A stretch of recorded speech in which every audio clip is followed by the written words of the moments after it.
Hola, sean ustedes muy bienvenidos a un programa más de Puente a la Vida. ¿Qué tal, Víctor? Muy bien, Roxana, y estamos aquí una vez más con el programa que justamente quiere crear puentes entre aquellos que tienen necesidades específicas y aquellos que tienen la posibilidad de ayudarlos a resolverlas. Y hoy justamente este tema tiene mucho que ver, el tema que vamos a tratar con esto, ¿no es así? Hoy vamos a tratar el tema de adicciones, un tema muy complicado para la persona, para la familia, para la sociedad. Tenemos como invitado a Carlos Cabrera, él es director del programa Más Vida. Es un programa que trabaja en la prevención y el tratamiento de adicciones. Muy bien, entonces vamos a un corte y enseguida comenzamos con nuestro invitado. Mi dolor, el fracaso que ahora puede caminar al sol y ser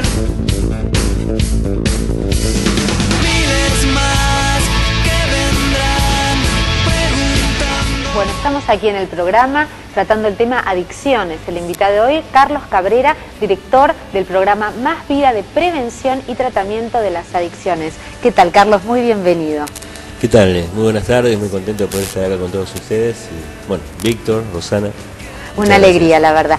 Quería hacerte una pregunta para arrancar. ¿Cómo es que vos te estás capacitando, te capacitaste para poder trabajar en este tema tan complejo que son las adicciones, Carlos? Sí, en realidad la primera capacitación fue a partir de mi experiencia y bueno, con estudios y cursos que tienen que ver con esta problemática.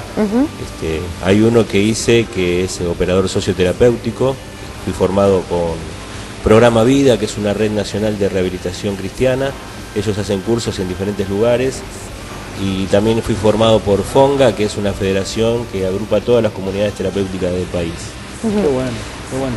Ahora, sí, vos nos decías de experiencia, ¿no? Sí. Entendemos que tenés una experiencia propia muy rica y muy fuerte. ¿Por qué no nos contás un poquito y le contás a la audiencia? Sí, Víctor, realmente una experiencia que me impulsó también a hacer lo que estamos haciendo. Yo a partir de los 13 años aproximadamente empecé a consumir y empecé con el tabaco, el alcohol y después las demás drogas. La cosa que ya a los 18 años era un adicto, con problemas familiares, tuve que irme de mi hogar por ese problema. Me fui a vivir a las calles, estuve viviendo en las calles casi 4 años, con un grupo de otras personas denominadas lincheras. Ahí vivíamos, éramos a veces 10, a veces 12, a veces 1, cuando venía el frío, cuando hacía calor éramos como 20, pero dormíamos ahí en unos coches abandonados en la ciudad de Caseros, 4 años, sucio, con olor, en las calles vagando, tomando alcohol todo el tiempo, hasta que empecé a delinquir y esos actos de delincuencia me llevaron a estar privado de mi libertad en varias oportunidades, hasta que la última fue en el año 94. Estamos hablando con 17, 18 años. Sí, ya para esta época ya había estado casi 4 años en la calle y ya tenía 24 años.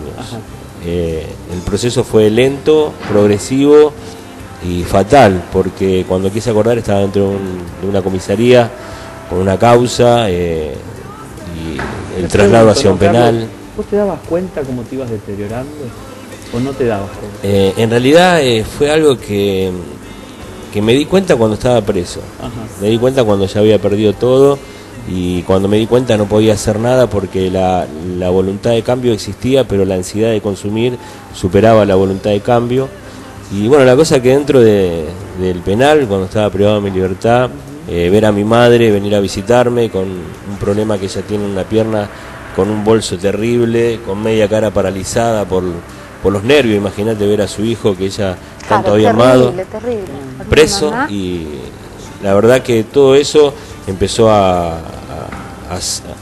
moverme interiormente, y en ese lugar, Víctor, es el peor lugar que considero después de un neuropsiquiátrico, después de la calle, la cárcel. En ese lugar pude encontrar la solución a mis problemas, la esperanza, a partir de la fe en Jesucristo, que una persona que estaba ahí, que me conocía de la calle, empezó a hablarme. Fue una cosa terrible, Víctor, mi experiencia en ese lugar. Bueno, una cosa que a los 2 meses me bajan la carátula, salí en libertad y para la calle y la libertad completa. Ahora, Carlos, por lo que nos estás contando, vos llegaste a ese punto de tocar fondo, ¿no? ¿Ese tocar fondo es necesario para el adicto para salir adelante? ¿O muchas veces hasta que no llegan a ese punto no se deciden a salir? Sabés que hay estudios hechos sobre ese tema.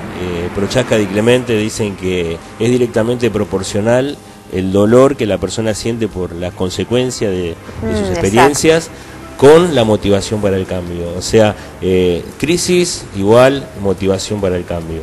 Te digo algo con respecto a este tema interesante, porque nosotros trabajamos mucho con familias. El dolor que siente el adicto por las consecuencias que está viviendo es lo que lo va motivando más cada vez a buscar ayuda y a buscar un cambio. Muchas veces como familiares, sin conocer esta problemática o esta forma de que se mueve la motivación, le robamos las crisis a los chicos. Exacto. Y entonces ellos no tienen la posibilidad de ellos darse cuenta de su problema. No le permiten vivir las consecuencias de sus actos. Exactamente, el impacto total de la consecuencia. Claro. Por eso hay que trabajar mucho con las familias en todo esto. Y Carlos, una pregunta, vos saliste de la cárcel, pero para quedar libre totalmente, ¿tuviste alguna internación, algún tratamiento, alguien que te llevó a este camino de libertad? Mirá, mi proceso empezó dentro del penal cuando conocí a Jesús, pero pude entender a partir de la experiencia de que la recuperación debe ser integral, porque la adicción afecta integralmente a la persona, espiritualmente, físicamente, psicológicamente. Yo tenía una parte espiritual importante, pero no conocía en profundidad la problemática. Claro. Entonces, después de haber estado casi 5 o 6 años sin consumir, se me dio por empezar a tomar vino en la comida. Exacto. Y sin darme cuenta empecé a introducirme nuevamente en la adicción. Yendo a una iglesia, no podía controlar el consumo. Claro. Tuve que tomar la decisión de internarme. ¿Y te internaste? Estuve 2 años y medio internado en una comunidad terapéutica en Benavides, y después estuve 2 años y medio más trabajando dentro de la comunidad, pero tengo la experiencia de que se puede salir de 2 maneras.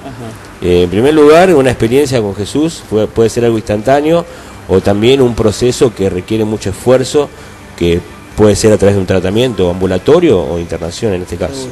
Lo que yo he visto, Carlos, nosotros también en nuestra comunidad tenemos centro de rehabilitación de adicciones, y lo que he visto con los años es que a veces la persona deja de consumir, pero la vida en la marginalidad, o la vida de la adicción, cuesta muchísimo cambiarla. O sea, hay costumbres, hay hábitos, hay situaciones de vida que la persona no puede cambiar de un día para el otro, ¿no?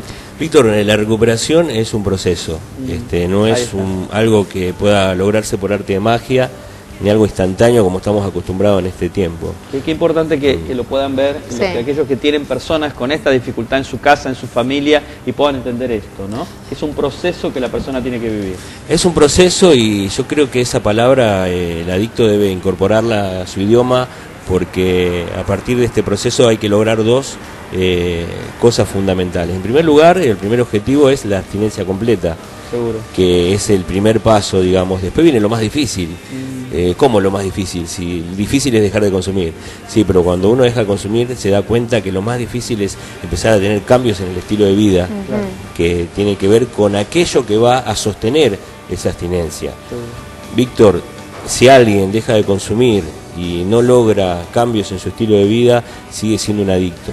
Sigue siendo un drogadicto pasivo, pero drogadicto. Es que el cambio tiene que venir bien desde adentro, porque la sustancia simplemente viene a llenar un espacio, que si eso no se modifica, es muy difícil que la persona pueda sostenerse en todo este tema, ¿no? En una sanidad total y completa. ¿Y qué es lo que es mejor para procurar el cambio?